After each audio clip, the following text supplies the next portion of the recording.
We turn to this now. The ANC launched its 2024 election manifesto yesterday at a packed Moses Mabhida Stadium, to capacity, might I add, in Durban in KwaZulu-Natal. President Cyril Ramaphosa tabled the party's 6 key priorities that included the eradication of poverty, loadshedding, and a commitment to creating and sustaining 2.5 million work opportunities over the next 5 years. Joining us now to expand on the key priorities is ANC NEC member and chairperson of the Economic Transformation Subcommittee, Mmamoloko Kubayi. Good to have you, and thank you very much for coming on this evening. The chairperson of the ANC, when introducing the president, said this is a manifesto of the ANC NEC. President Cyril Ramaphosa is merely presenting what the NEC would have agreed on. What is the thinking around the streamlining of the priorities? There were 7, and now you've made them 6. But what I gathered from looking at the 7 and the 6 is that the same things that you promised in the 7, you've kind of streamlined and just made them 6, but they are all still there and exactly the same as what you had promised in the 7. Good evening, Chabo. Good evening to your viewers at home. Over the weekend, the president presented the manifesto. It's the ANC manifesto, which as well on behalf of the structures of the movement. And that's why when we do the manifesto, it's extended even to our alliance partners to be part of the process, to input in what would have been. From a subcommittee point of view, would have sought inputs, even from our own provincial structures who are responsible for economic transformation. On the issue around whether this is there something new, or as we say, we moved from 7 priorities to 6. The 7 priorities would have been based on our previous January 8 statements. The difference here, Thabo, is that maybe one needs to say, when you are working on a program, for example, you would have understood that from the beginning in 1994, there would have things that we would have wanted to do in terms of nation building, would continue with them. Right now, what we are saying as the NEC is that we've laid a foundation. We've been able to acknowledge that we've created quite a number of opportunities in the country, changed the face of South Africa, and therefore there's a necessity for us to move forward. Let's take, for example, as ANC, we acknowledge that we've been able to create a middle class, or through the policies and the environment, middle class would have been created in the country. But what we are seeing today is that the middle class is overburdened. Those are people who are working, who have qualifications, but they're burdened in terms of the cost of living and also the issue around the debt. And that's why you'd see a section specifically focused on cost of living. So when you read the manifesto, you should be able to understand, yes, where we come from, what we have said previously, but again, as a basis for us to say we are going forward, because we can acknowledge the fact that we are in government and we've been in government, and therefore the basis of our manifesto must be being able to build from the foundation that we've been able to do.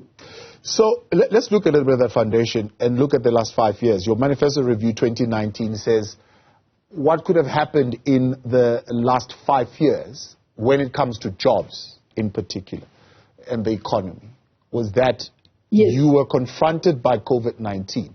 So a list of the things that you did in the last 5 years would have had to do with trying to mitigate the impact and the effects of COVID-19 on jobs and on people's income. So you would have had tests, you would have had the SRD grant, you would have had loans, 500 or so, that would have been given to SMEs and so forth and so forth. In a sense, not growing the economy at all. The GDP didn't move an inch. Even now as we speak, 0.5%. If we look ahead, it will probably be 1.5%. Again, not creating nearly as enough jobs as it should create. You've got 11 million unemployed people in South Africa. And all you could come up with in the manifesto is 2.5 million job opportunities. Not meaningful jobs. Job opportunities. Let's start here, Thabo, is that South Africa exists in a context of a global world. When we compare economy, you'd understand that our economy in the last years has faced difficulties, and we are not the only one. When COVID-19 hit, all the global environment, including the value chains, were affected. China plays a critical role in terms of contributing in terms of your value chain in the economy. It was heavily affected both in terms of what we see in the COVID-19 as the original place, and therefore had to shut down. But as we were trying to recover, and you would have seen the work that we have done as a country, when we acknowledge that there's been an impact of something that we never anticipated when we delivered the manifesto for 2019, which was COVID-19. We didn't sit back as government. We developed, as ANC government, we developed an economic reconstruction and recovery plan, where we understood that we have to try and ensure that the economy recovers. If we look at current statistics as well, whether you talk about employment, I know the last one looked a bit negative, but the last 3 quarters were looking positive, where you see that we started recovering in terms of jobs. When you look at economic growth, we could have easily gone into recession. This country never went into recession, and it was not automatic. It's because there was hard work done to be able to ensure that we keep our economy afloat. We intervene in the areas where they are critical. When workers were losing their jobs, we could intervene in terms of employers to say, don't shed the jobs, but we can be able to intervene through UIF. You don't pay the salaries, we get to pay the salaries. We went into various sectors in terms of providing support and relief to businesses that would have closed down completely, and provided support for them. That was an intervention that was meant. Had we not had COVID-19, maybe we would have been talking the different story. Secondly, you would understand that as part of the global economy, then the Russia and Ukraine conflict happened. We are an importer of petroleum products in the country, and therefore those would have costed us in terms of the economy. We're not the only one. You would have seen what the economy in terms of Europe would have happened when this happened in terms of Ukraine and Russia war. So I think that when we contextualize it, Thabo, then you'd see that there's been quite extensive efforts. Yes, we acknowledge that our manifesto in terms of what we said will create jobs, it's because we've said that we'll be able to do a lot prior to COVID, and therefore the shocks that were affecting our economy, we had to come back. But we do believe that our economy is resilient because of the work that we have done. Hence we are saying there's not been recession that we faced as a country. Yes, the issues of inflation, but it has been contained as well. Compared to other countries where we've seen them coming and stumbling down, there are quite a number of countries that we are in the sphere or our peers in terms of our economy that would be able to reflect on. So the criticism... Maybe just to come on to the issue, I don't know if you can allow me to talk to this issue of what we are reflecting is the number of jobs. Yes. The issue around the number of jobs, this is the jobs that we do through employment, public employment program, right, that we are reflecting on. So it doesn't mean the entirety of the jobs in terms of the entire economy. So you'd see that we're talking about enablers in other areas to open up, but this is a portion that we are now starting to reflect in terms of what we can contribute. And this is the presidential employment program. If you look at it, we've been able to create 1 million jobs out of it. You'd know the EPWP programs that we want to expand, rebrand, as per the cabinet statement that would have come out. And then there are quite a number of work initiatives that have been done by government.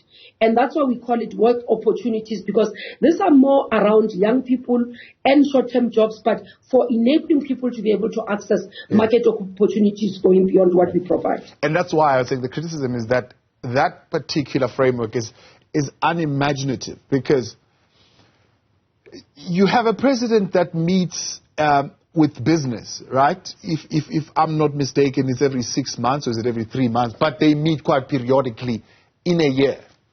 Why couldn't there be a bold commitment in your manifesto from the president meeting with business to say how many jobs is business committing to creating, as opposed to we will engage business to be a part and be a partner? It's kind of vague. There's no bold commitment that you're making in your deliberations. The Constitution doesn't allow the president to dictate to private sector.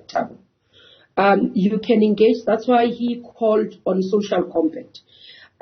Because one of the issues that we pride ourselves with is to creating conducive environment, but to operate within the law as the country and its leadership. If we are to arrive, for example, in a private company and tell them you shall create 20 jobs, you shall create 100 jobs, that will be seen as actually violating the Constitution and its principles. I don't think that's what should be. No, that's also not what I'm saying. I'm also saying in that spirit of a social compact, I'm saying they meet regularly. They couldn't agree. They couldn't deliberate and say, let's all agree how many jobs are we going to create with business. Not dictate to them, not tell them create 100,000 jobs, but say how many jobs come to the party and come and present that to society. I think we do call for the private sector to come to the party. We've raised this quite sharply previously, Thabo, to say even in the times where we expected investment to happen, you'd find domestic companies actually not coming to the party. That we've been vocal about as the ANC. We've been saying capital in the country has not been patriotic. We've never shied away from saying that. And that's why if you are to say the president must commit to a number, when there are areas where we could commit is that let's create conducive environment, for example, in terms of the infrastructure environment, invest money so that it can create jobs. But tangibly to give a figure on the basis of a gentleman's agreement, I think it will be reckless for the president and for the NEC to do that. But I do agree. I mean, if we look at strategy and tactics, you'd understand that capital is known not to be patriotic, never a strategic ally. So from an ideological point of view, when you deal with capital, it's a love and hate relationship. And you've got to understand that one day capital can come on the board, on the table, and one day capital can look away. And that's what you've got to be realistic about. Hence, you can't go and make false promises to citizens when you're dealing with capital. Back live with you, and thank you for staying on with us, NEC member and chairperson of the Economic Transformation Subcommittee of the African National Congress, Mmamoloko Kubayi. Your thoughts on some of the conversations and questions, if you have, send them through on 072-110-5584. So you're saying part of what you'd recognize as the NEC is, of course, the high cost of living, and the president promising again that the basic income grant will be introduced. It's not the first time that he's making that promise. Should we believe him? Why should we believe him? Why is this credible? I'm sorry, Thabo, I missed your question. I'm not so sure whether it's... I'm saying the promise that was made by the president is that the basic income grant will come into effect. I'm saying it's not the first time that this has been promised. Why should we believe it? Why is this a credible promise this time? You mean the promise on the basic income grant? Yes. Okay. Just to touch on that one, when you read our manifesto, you understand that we are advocating to utilize the SRD as a basis to move into the basic income grant. So you understand that prior to COVID, we never had this generic we never had this SRD grant, which meant for everybody. We had the senior citizen, we had the child, we had the disabilities. Now, through the experiences of poverty alleviation, understanding that when we intervened with this 350 in families and households, yes, it's minimum, but it was able to help many of the families to be able to buy something to eat and therefore cushion them against going extreme poverty. Now, out of that, we're saying because there are some of the lessons learned out of that, and therefore we're saying we can utilize that as a basis for basic income grant. You'd understand that the conversations or the arguments around basic income grant has been, how do we ensure that we don't create a dependency in terms of our society? How do we ensure that the right people actually get this grant? Or are we able to have exit processes in terms of this grant? And others will say, why should it be conditional? It must be something that we provide as part of poverty alleviation. So out of the experiences of the SRD, we say we'll be able to lay the foundation. We've laid the foundation with it, and therefore we believe that can be utilized as a basic income grant. And that we believe it will be possible because previously, as you remember, even many of us used to be cautious about the approach of the SRD. But as you start looking at its impact in terms of poverty lines, you realize that it does cushion families. And that's why its availability is important, and moving from the SRD to the basic income grant, we do believe it's feasible and it should be done within the 5 years to come. So still on the high cost of living, one of the things that the president keeps threatening is finding a pen and signing the NHI. And what is striking about that is that there is, of course, the private sector that is planning to challenge the president on the NHI. And others would say, hence the reluctance to immediately sign that, because otherwise he would want to sign that and it would be a great campaign tool for the ANC. But there's a great reluctance for him to sign it now because it will be challenged in the courts. Why is it that a governing ANC... I don't think there's reluctance. There isn't reluctance, Thabo. Let's correct that. If you understand legislative process, is that once a legislation has been concluded by both houses of parliament, it's sent to the president.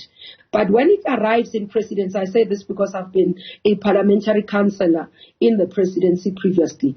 When it arrives, it has to be sent to the legal team to look at, one, the processes that Parliament followed. Yeah. If the Parliament has not vetted or has not been flawed, it must look at all the clauses to ensure that its legal framework stands. And that's when it is sent to the table of the President to sign. Yeah. You'd note that every time we send legislation, there's never been a time where legislation is sent this week and within that week the President has signed. You can go in all the laws. Yeah. Even in other instances, presidents, even former presidents, have sent back legislation to Parliament if they had concerns, not by courts, but by themselves or their teams. And then they will send it back to say, correct the following. So let's allow the process to be done thoroughly as per the legislative program and legislative processes, so that the president, when he signs, indeed be comfortable that everything has been followed to the T. Yeah, but it's not a week that it's been sent to the president. The president has had this law in his table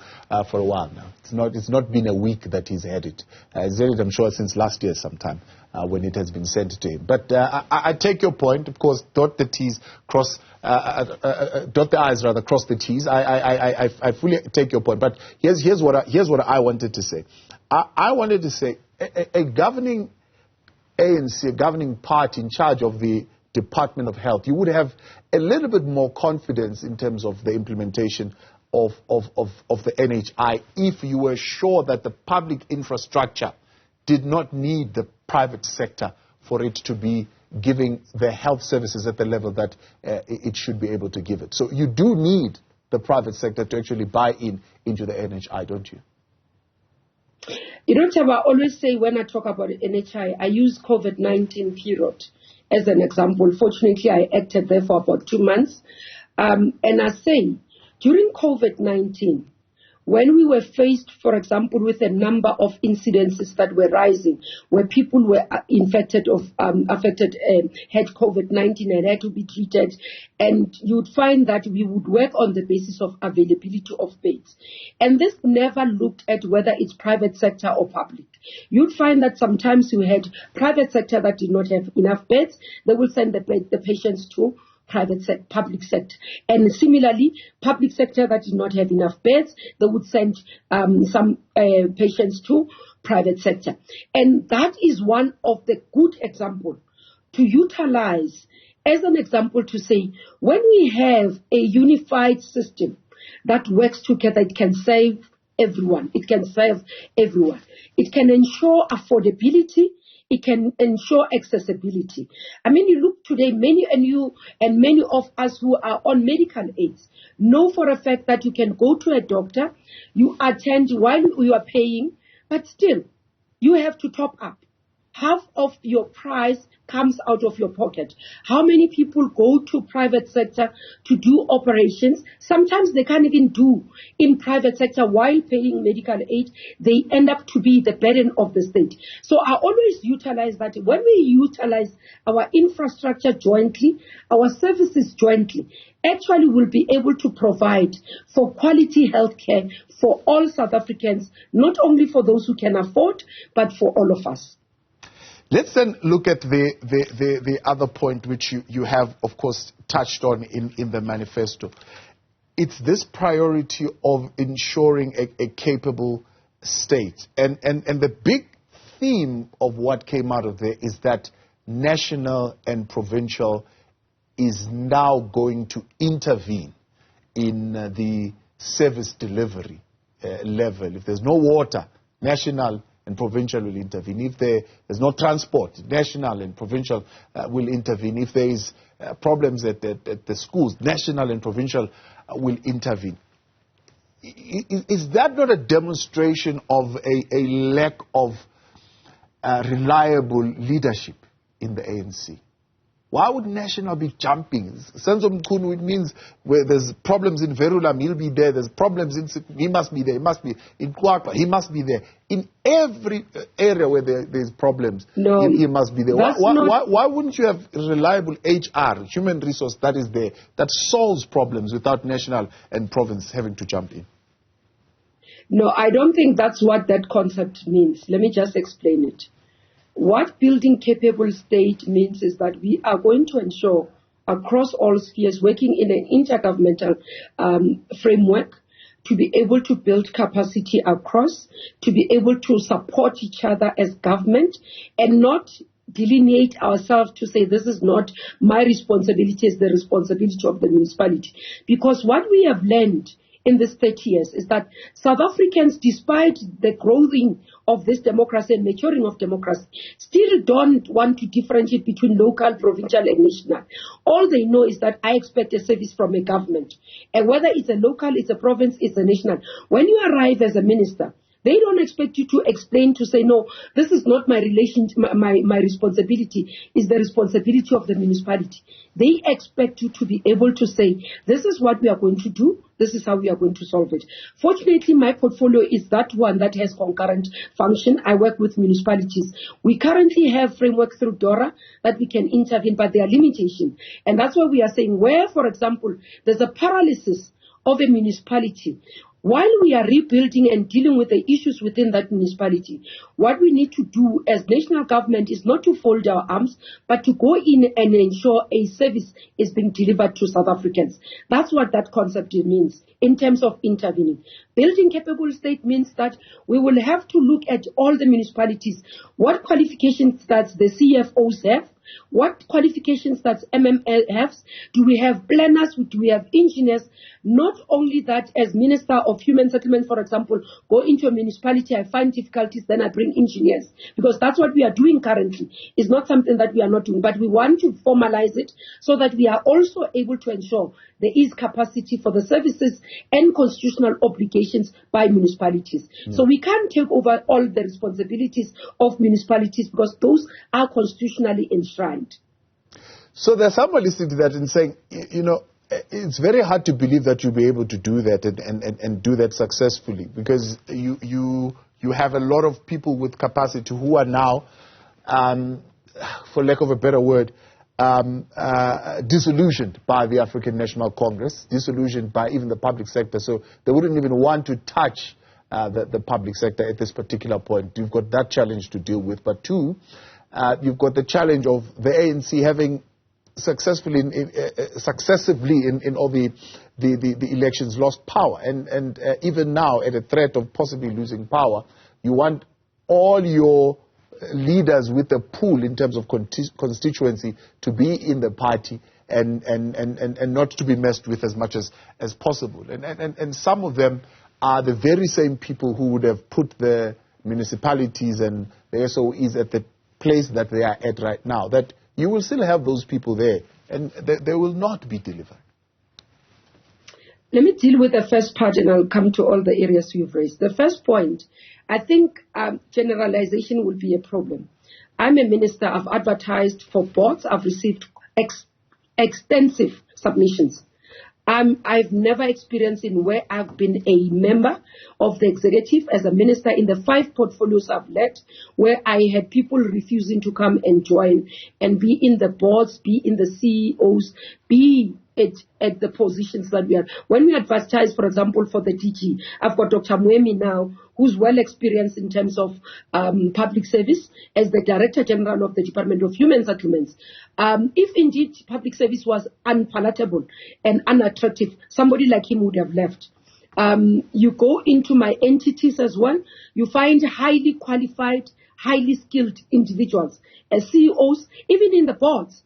Now, that's a myth that we must deal away with, because we do find week in, week out as cabinet, we approve appointments in senior and critical positions where people are willing to come and serve the state, and they've been coming. So we do believe that rebuilding the state, the process of rebuilding in the last 5 years or the 6th administration has been positive, and we seem to have made quite good traction in that.